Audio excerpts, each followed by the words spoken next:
This is the Speak Easy podcast, where we talk about the behind the scenes of the speaker and author journey. One of the biggest pieces of success as an entrepreneur is relationships. And it's always interesting because nobody tells you that in the beginning that that's going to be one of the places where you struggle the most, is in fostering relationships, building and keeping relationships. A lot of times as an entrepreneur, we think that the people around us are going to be our biggest supporters sometimes, and we don't know how to really communicate, our vision so that way they understand it. It's a lot that goes on in that whole beginning stages. I want to say that first couple of years of even being the speaker or the author, man, relationships are all over the place. They up, they down, they left, they right. They kind of just go all over the whole world at this point. So yeah. I'm excited about our conversation today because our special guest is going to be talking to us about relationships. And we'll get deep into some topics when it comes to relationships, because again, relationship building is really, really key to your success as the author, as the speaker, as the entrepreneur. And so at first I want to say thank you and welcome to our guest. Hello, Melanie. How are you? I'm awesome. Thank you for having me on. I just appreciate it so much. I appreciate you saying yes and coming on. And so I want you to tell everybody in the Speak Easy audience a little bit about yourself, and then we'll dive right into our topic for today. Okay, thank you. So you can see I'm wearing my bling today, right? So I competed recently in a female entrepreneur pageant. And so I'm wearing my crown and my sash today because I was chosen as Miss Female Entrepreneur Utah for 2018. And I'm so excited. I just feel so good about that accomplishment. And really, like, this connects really well into our conversation because my platform with my competition, nationals, will be, by the way, in October in LA. Woohoo! So wish me luck on nationals, right? I want to be Miss USA. My platform is teen suicide prevention. And I really believe that it revolves all around relationships and relationship building and having a different understanding of what relationships are and what we can do to keep those connected and growing, right? So I'm really excited to. Definitely must agree with you there. I've found that, let's hash out this myth first of all, because the myth is that everybody's going to just kind of fall in place and kind of just everything's just kind of falling into place when it comes to you deciding that you're going to become an entrepreneur or be a speaker or be an author, and that the people who are in relationships with you, friendships, business relationships, those that went to school with you, your children, your spouse, that everything's just supposed to fall in line. And we know that that is a surefire myth. Reminds me of how I felt after my first divorce, because I really believed in the Cinderella story, right? Remember that movie when you were a little girl, or the Snow White and Seven Dwarfs, and like you find your prince and you live happily ever after, whatever that is, right? Well, I'm here to tell you, right? Like it's easy to look at other people and think that they've got the happily ever after, and you're still the girl cleaning the hearth by the fireplace, right? And that's the struggle too, right? Because when our relationships don't like just step up and cheer for us and think we're amazing and awesome, but and they're not giving us that support, and those relationships are rocky, we think we're the only one, right? We are the only one with that relationship that's like, and we don't want to tell anybody. We don't want to say anything to anybody, right? Because, oh my goodness, how awful it would be if anybody knew we were human and that our relationship with our spouse or our significant other or our kids or a family was having some ugly, right? Some ugly moments. Oh my gosh. Exactly. And it's so interesting because not only do we feel as though we can't really tell anybody about what's going on, because we kind of feel as though we have to have this level of this visual that people need to see in order for them to work with us, believe in us, support us. And the reality is that we found that it's your transparency that really brings people closer to you, especially when you're building that client and coach or speaker and audience relationship. Listen, storytelling is the way to go, and that's with you being transparent about who it is you are and what you've been through. Right? It's the realness, the humanness, right? That connects us person to person with another person, makes them feel like you're not unreachable, right? But that you would understand their struggle because you have them, right? Because we all do.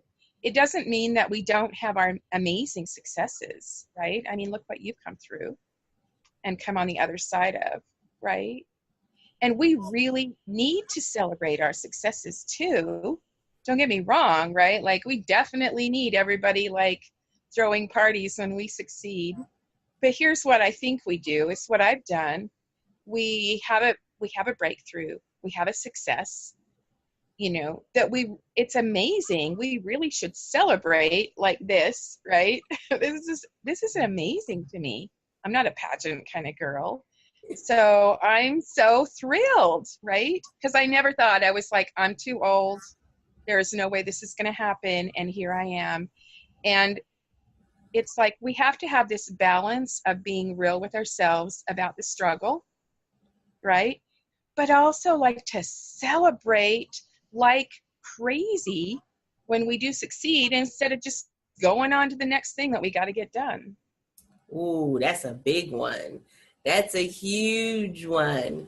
Because a lot of that celebration period, we kind of cut that short. We do, right? We cut it we short. Just get on to the next hard work we're supposed to get done. Oh my gosh. Exactly. And I was that person that I was always keeping my head down, trying to get everything done, trying to work. And when you do that, can we just be honest and say that relationships go down the tube? They do, because they don't get our time and attention, right?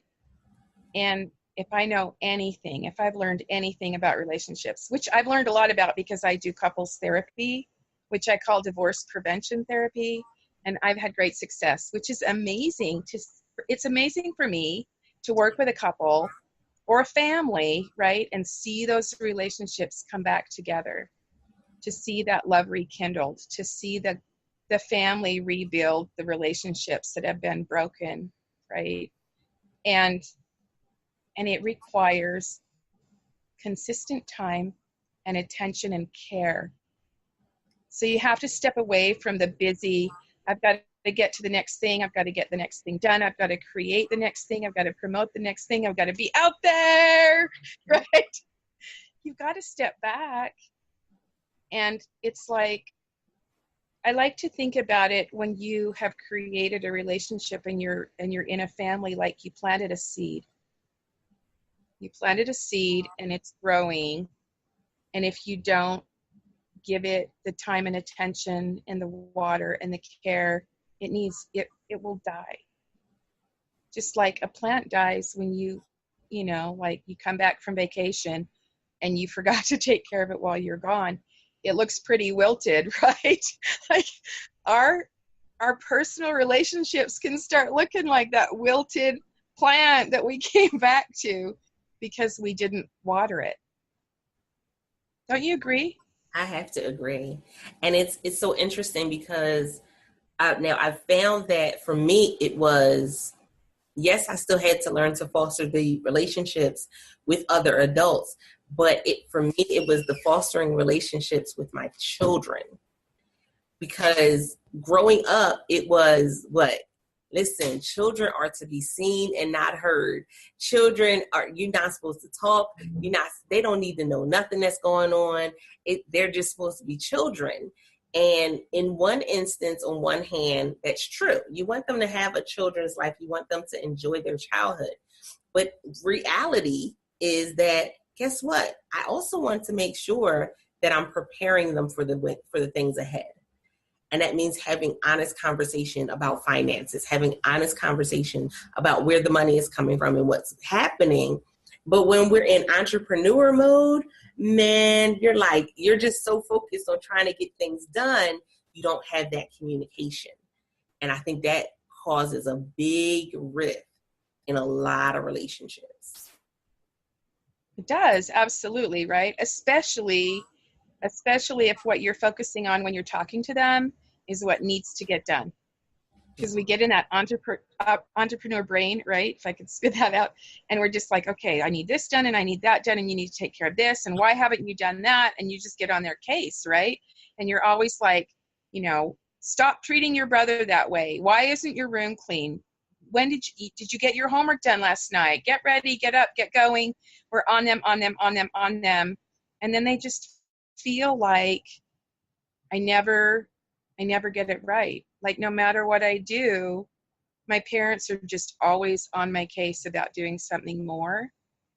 And that starts to breed the depression and the hopelessness that leads to suicide. And we have to notice when our kids are getting it right.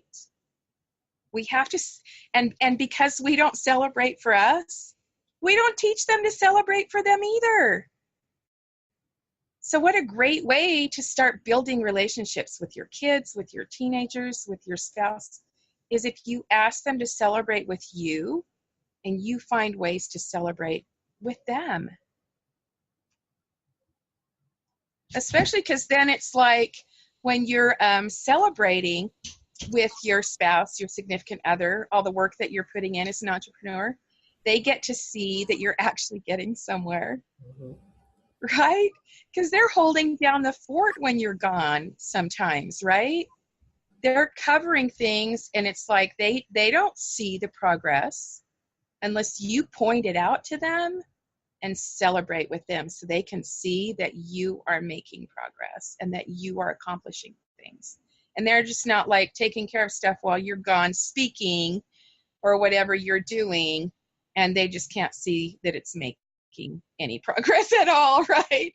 And they're like, why am I doing this? What are we doing here? That is true. I found that it's, you already go through, your kids are going into that teenage stage, and so they hear part of what you're saying, right? They hear half of it. So you may have to repeat yourself, but you also have to realize that they're not looking at it through your eyes. They're not.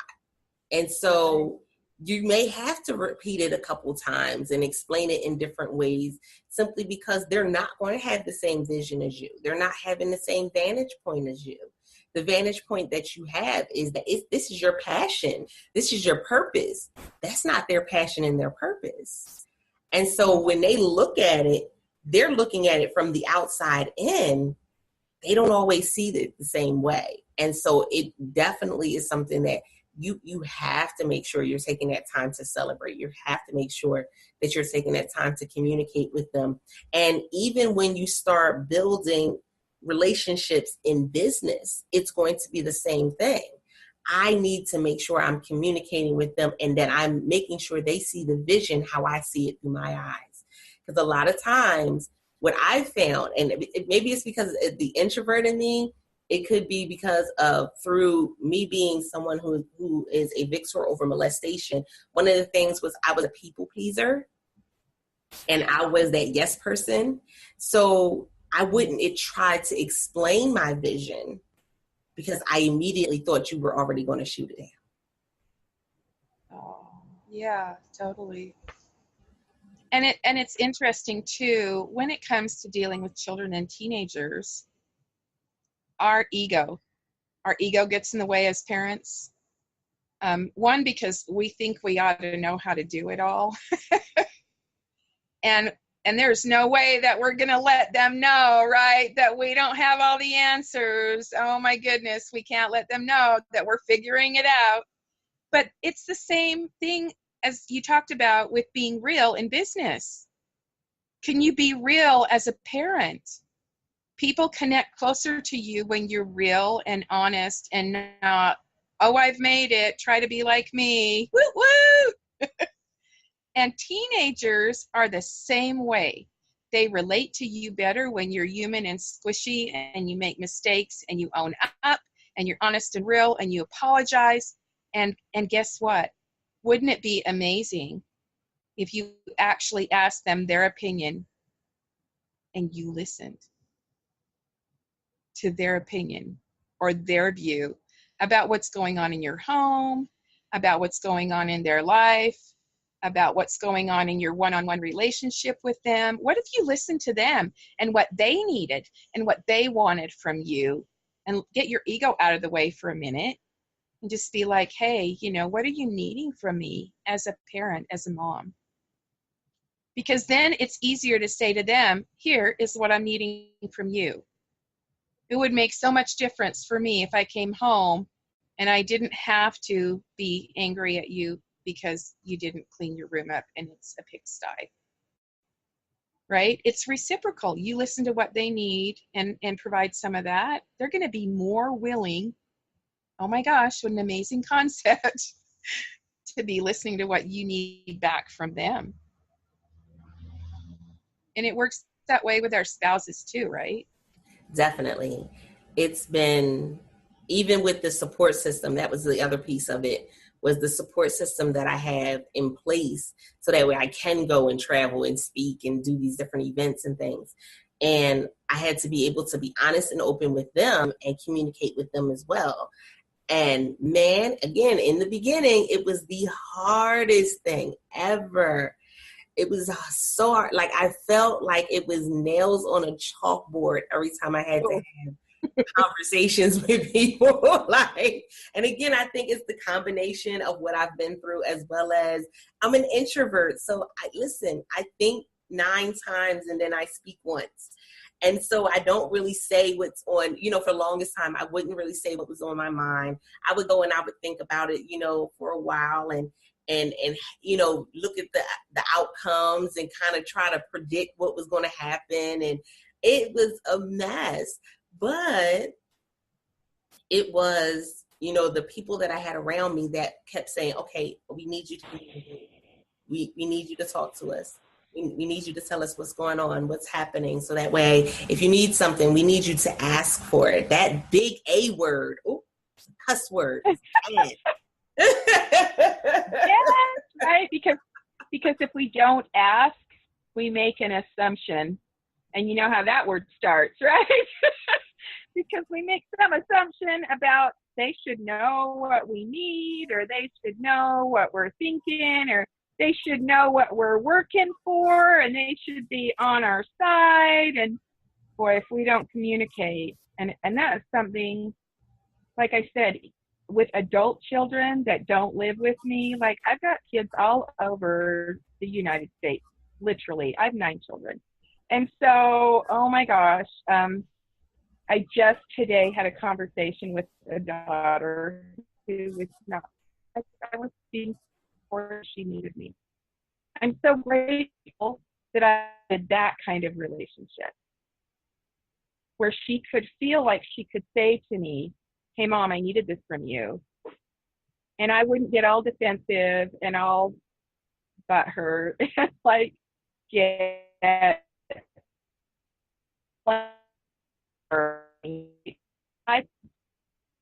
I hear that and be able to apologize and try to make it right. And, I'm always working on that. And that's what relationships are like. We stumble, we trip, we say stupid stuff, we offend people because we're human,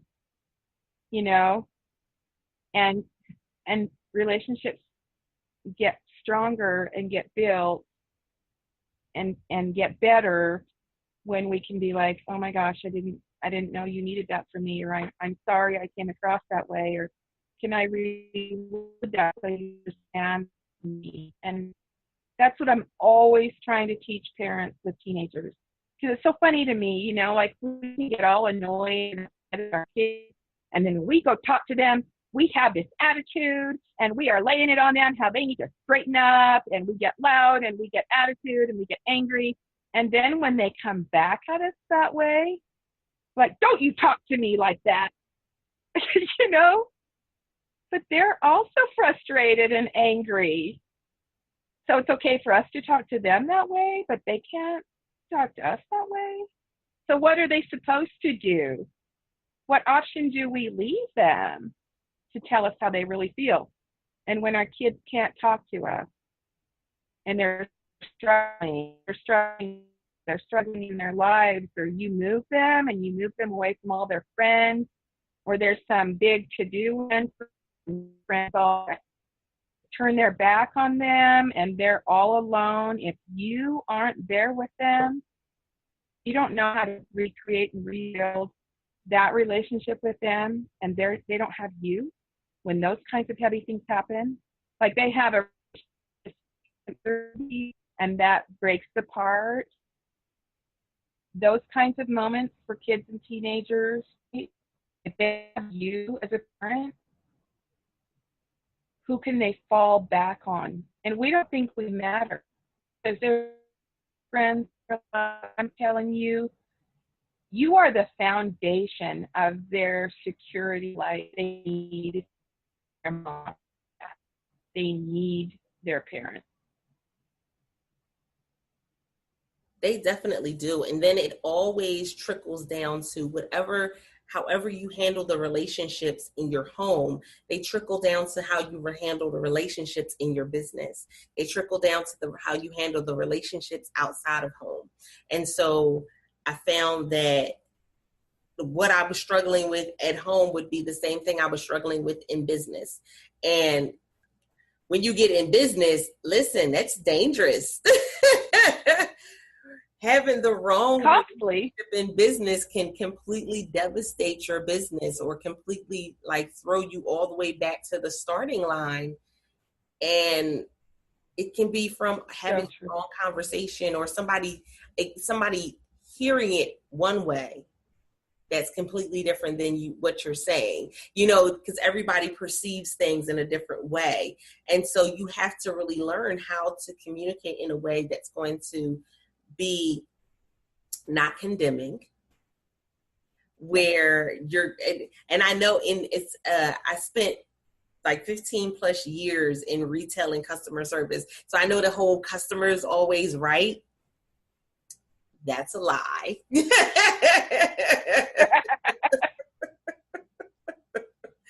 That's absolutely.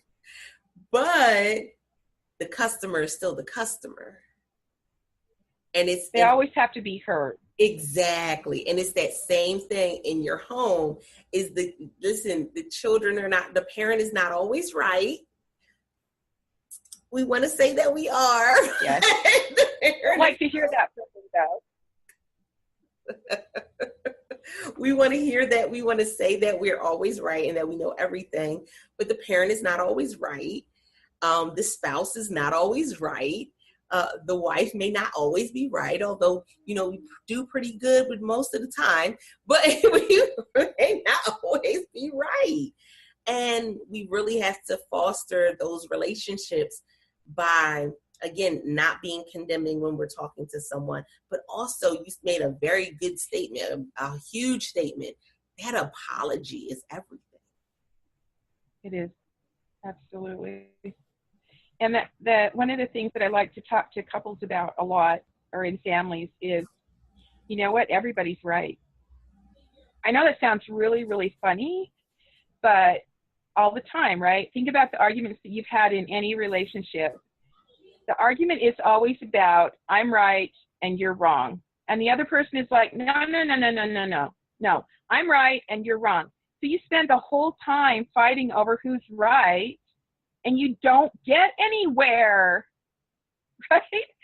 But the truth is, if you can come from a space, like this is an important tip. If you can come from a space where you know that I'm right and you're right. It's my point of view and what I need, and your point of view and what you need, and how can we best serve both of us or all of us in a family. It's amazing to parents when I do, like, I'll do family group therapy sessions so that I can give the children and the teenagers more of a voice in their family. It's great, and teach them how to work together as a family.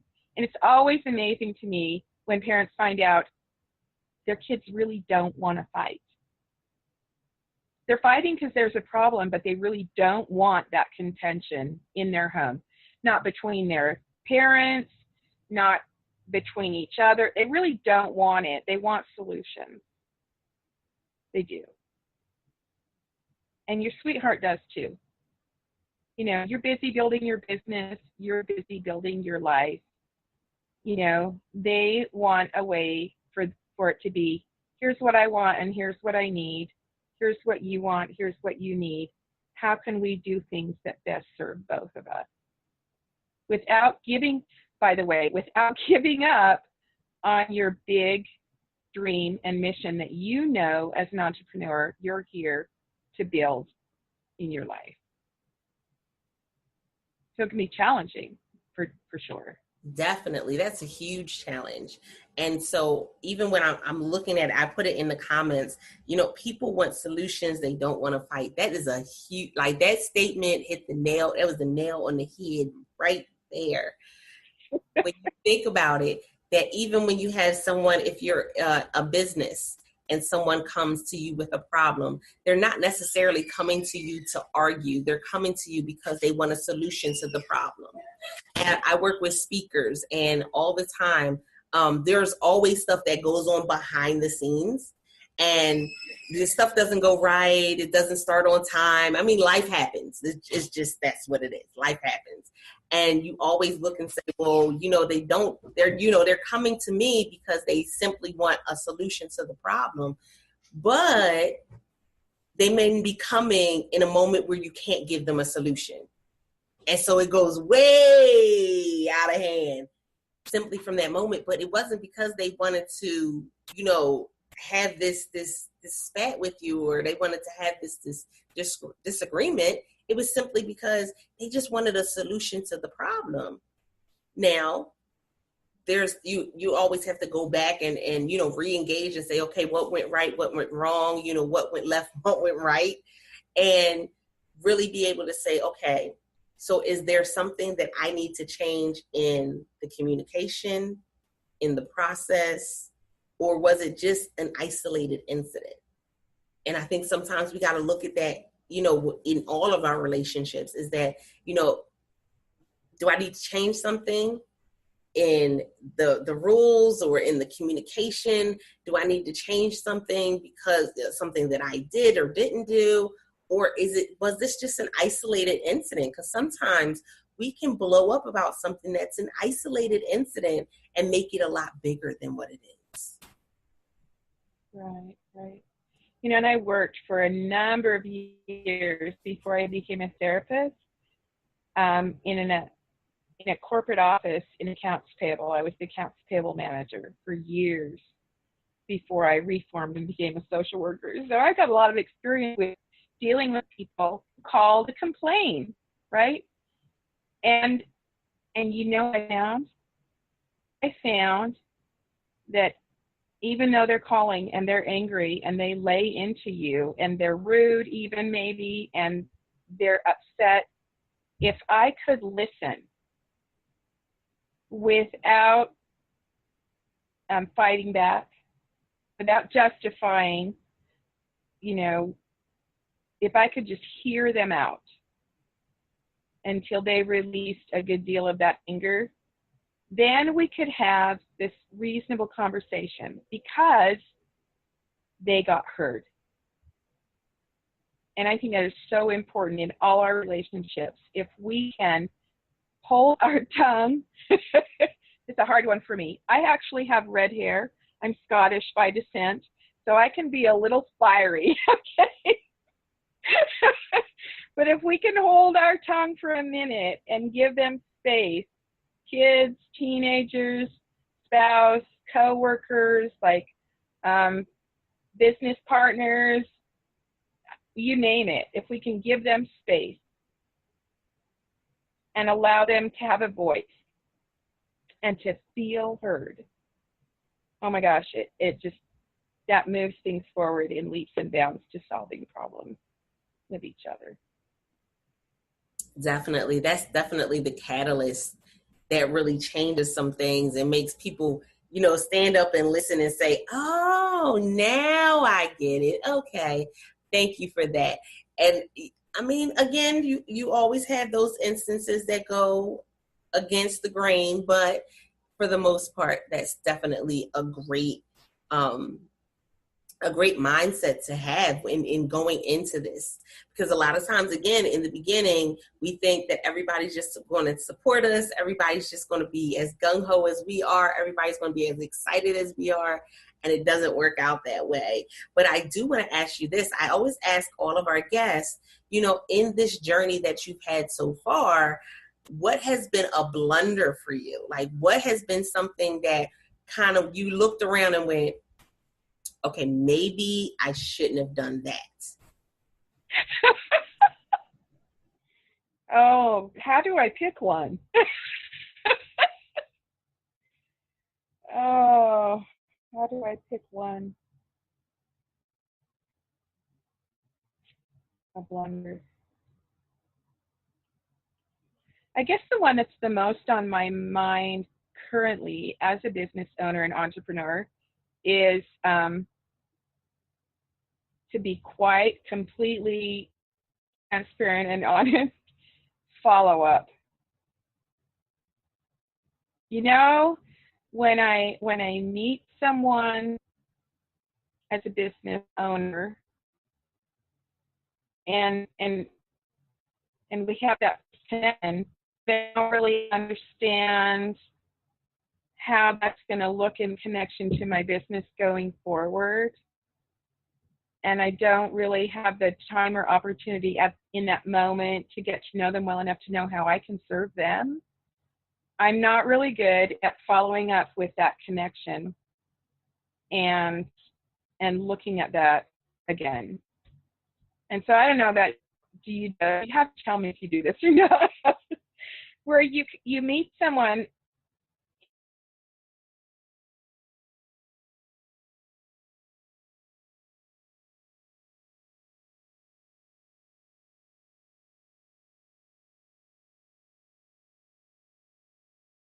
I don't know what happened. Are we back? So when you're speaking or you're talking or you're networking or you whatever, right? And you collect business cards. And I have this stack. Maybe you can give me a clue because you're probably better at this than I am. What do you do when you come across that stack of business cards later? Like, what do you do with those? Do you reach out? Do you hey, I don't remember this is how I don't know how to do this. Do you reach out and say, hey, I've got your business or what we were talking about, but I just wanted to reach out to you again? Like, what do you do?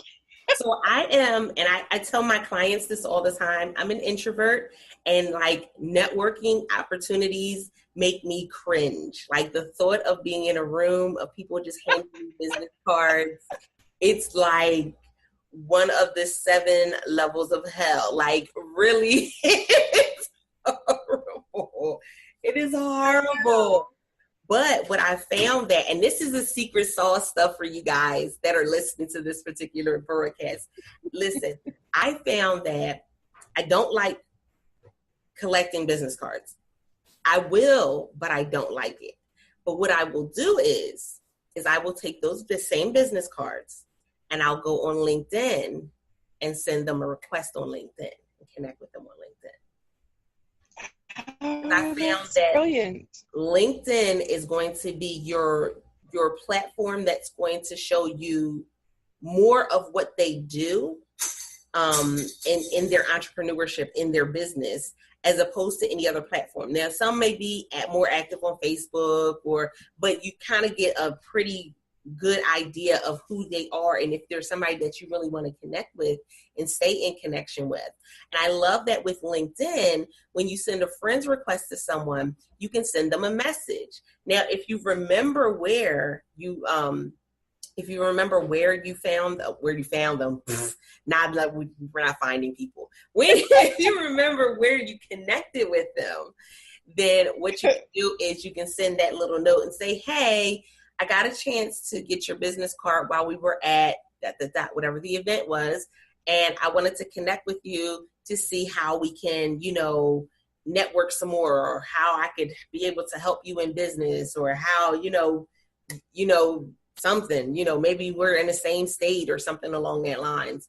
And so I was just like, well, that's the way that I do it. But I just cringe when I look at all them business cards. I do. Now you just made me think, right? One of the ways that it would work better is if I were to write a note on the back of all the cards after the event, the name of the event, just on the back of the card. And that way, when I'm looking at them again, I would know where I met them at least. That's brilliant. I'm going to do that. Thank you. Yes, because I have a stack. I'm just going to have to say, I'm not sure where we hooked up, but I really wanted to get back in touch with you because for some reason I was impressed enough with meeting you that I kept your card. So I'm going to have to do some of that, unfortunately. So that's mine. That's my. That is definitely okay, because it's like you kind of sound like the creepy person, because you're like, hey, I don't know where we met, but I got your business card. I have your business card, and so we met somewhere at an event. I don't know which one, but I just want to make sure I connect with you. And that's why I was like, LinkedIn is probably the best platform to connect with people. When it comes to that particular, aspect of it. Now, for those of you that follow this broadcast that are millennials, that are, that listen to the Speakeasy podcast, for you, when you connect with people, because of the age difference, when you send out a request to someone, more times than not, the person that you're connecting with is going to be on Instagram as opposed to being on LinkedIn. Or they may be, depending on the age range. So millennials are going to be, most are going to be on Instagram. Then they're going to be like the lower the age, the different platforms. So you go from LinkedIn to Facebook to Instagram to Snapchat. And so all in there somewhere, right? Snapchat. Yeah. But really, honestly, this is another one of those kinds of conversations that we avoid. We avoid conversations we need to have. And I have to say, just to throw this in here, even with our teenagers around suicide, that is a scary, messy conversation that we avoid. And are avoiding having important conversations with our spouse, our significant other, our children, our teenagers, our partners, our people we do business with. Avoiding those conversations doesn't solve the problem. I mean, I know it sounds easy, but just do the conversation. Don't just leave it and hope the problem will resolve itself, because it's not going to resolve itself without you being part of the solving of the problem. So we got to learn to have the conversations that are a little bit like, oh, I really don't want to have this conversation. And that one with someone you get a business card from is not as tough a conversation, maybe. It's uncomfortable or, difficult that way, but it's not life or death. But there are conversations that we avoid maybe with our significant other or our teenagers or our older kids that could be. So please think about having hard conversations too. Just do it. They're easier than you think they are. Oh my goodness, that makes so much sense, because I that's one of those things that that isn't really talked about when you start, when you start living life. That's not part of the, I often laugh because I tell people, I say, nobody gave me my handbook. How all of this was supposed to go down. Nobody gave me my parenting handbook. I'm still looking for that. Nobody they don't come with a user manual, right? Right? Nobody gave me my how to be an adult handbook. Nobody gave me one of those. And so it's interesting because even if someone would have given you one, it would be outdated because we've changed. So many things have really changed. Even when it comes to suicide, I know that I've had to have that conversation with my children. And because at this point in their generation, there are children going and committing suicide live on camera. And it's being, displayed all over social media. And once it's out there, it's out there. Even if they take it down, it's still out there. People have already taken snaps and clips of it and all types of things.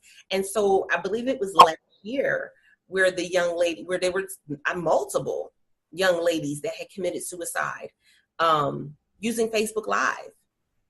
And the one young lady, they said that, she was being abused in her home and that the police had been out there several times. Social services had been out there. And we literally, in this video, you watch this young lady go and hang herself from a tree in front of her home. And it was devastating. We have to start listening to them, right? We have to. We have to create different kinds of conversations with our teenagers. I actually created an online program for parents that they can purchase. It's like getting 4 months of therapy all in one package that they can purchase and utilize to create different conversations with their teenagers. We have to talk about these things. We are losing them in record numbers. It's an epidemic. It's heart-wrenching to me. And I lost a son 3.5 years to suicide 3.5 years ago. And that is my mission as an entrepreneur, is to change the conversations, to create things that help families rebuild, revitalize their relationships, change the way that we talk to our teenagers, and have real conversations that change the way that they manage their life so they feel like they have hope and that they can hold on, right? And because there's nothing harder in my journey, in my life, that I've ever had to experience compared to being the mother of a son that's lost. And we can have those conversations, and we can hold them through the moments that, the emotions that are heightened when you want to take your life pass. They pass. And if we can hold on to them through that heightened emotion and help them make it through and stay alive and get them help, we don't have to lose our kids. We don't have to lose them. I definitely agree with you there. And so I want you to let people know where they can get in contact with you, how they can get a hold of that particular program, and where they can find you on social media. And because this is not, a lot of times, again, we think that this is something that's happening behind closed doors. I'm the only one that's dealing with it. I'm the only parent that's had to deal with it. But in all actuality, that's not the case. So I definitely want you to share out your information And those of you that are catching this particular replay, the information will be in the description. If you're catching it on Facebook, it'll be in the comments as well. Right. Because we really have to change the way that we're responding to this. We really have to, especially as entrepreneurs, especially as parents, right? We think it's because we're failing that they consider the possibility of ending their lives. And we think that we should be able to figure it out. I've got to figure it out. I've got to figure it out. I've got to figure it out. And I want people to understand that it's kind of like this. If you're on a hike and you catch your foot on a rock and you fall and you break your leg, you're not going to just hold your leg together and be like, it's okay, I'm cool, I got it, don't worry about it, I've got this handled. No, I mean, if we scrape our leg, yes, but if we break it, we get hauled to the ER and they set our leg. When we have kids and teenagers that are so emotionally struggling that they're talking suicide, they're talking about being a burden, wanting to not be a problem for you anymore, wanting to not be a problem for people around them, or they're talking like they cannot ever get it together. They're never going to be able to get it right. Any signs that you see, I want you to consider that it's like they've got a broken leg. You have to take more action than just hoping you're going to figure it out as a parent. And I so want to be able to be parts of those conversations where, it's not like I'm a perfect parent. My children are grown. I absolutely know, where I made the mistakes. So I have a greater understanding now. I have training. I have a degree. I've been working in the field for 10 years. So when your child or your teenager is talking those kinds of languages where you're scared, if they're self-harming and you're scared, you need to talk to someone who is a specialist that can help, like taking them to the ER. Let me be your ER because I need to help parents understand you are key in solving the problem, but you need someone else to help you turn the key. So, Melanie Brown, you can find me. My website is healingheartsandhome.org. healingheartsandhome.org. You can find me on Facebook, Healing Hearts and Homes, and I will definitely give you the information about that program. And if any of you have teenagers that are struggling or relationships that are struggling and I can help you in any way, please reach out. This is my journey and my love, and I just love rebuilding and revitalizing family relationships and relationships in general and helping with those hard conversations. So thank you so much for letting me be on with you. Thank you for accepting. I always appreciate being able to have the different conversations. And guys, those of you who are catching this, understand that even, that there are many entrepreneurs that are going through depression. There are many entrepreneurs that go through and have suicidal thoughts. Do not think that you are alone. Do not ever think that you are alone. If you are having suicidal thoughts, we want you to get help. We want you to go and call someone. There is always somebody that is willing to listen to you. And whatever it is that that may be going on in your world at the moment, there's always going to be somebody willing and able to listen to you. So definitely do not think that this is something that you have to go through by yourself. With that being said, I appreciate each and every one of you for coming and logging on, listening in to this particular episode. Listen, there are so many ways that we can handle things. There are so many options out there for us. Let someone else show you what those options are. Because sometimes that can mean everything. That can mean a huge difference if you just connect with the right person. So definitely take the time out, connect with Melanie. Again, her information will be available for you guys to be able to connect with her. But it's also about taking it to a whole new level, guys. This is what this is for. This is giving you all the behind the scenes stuff, the stuff that people normally don't want to talk about when it comes to being the author and the speaker. But yes, there is a lot. There is. And guess what? I'm going to make sure that I bring it to you. So with that being said, thank you so much, Melanie, for joining us today. And for all of you guys that have been watching, don't forget, if you're an author or speaker, you can come and join in and be a guest on the Speakeasy podcast by going to bit.ly/Speakeasy podcast, all lowercase. I appreciate you guys. And until next time, don't forget to press it out. See ya.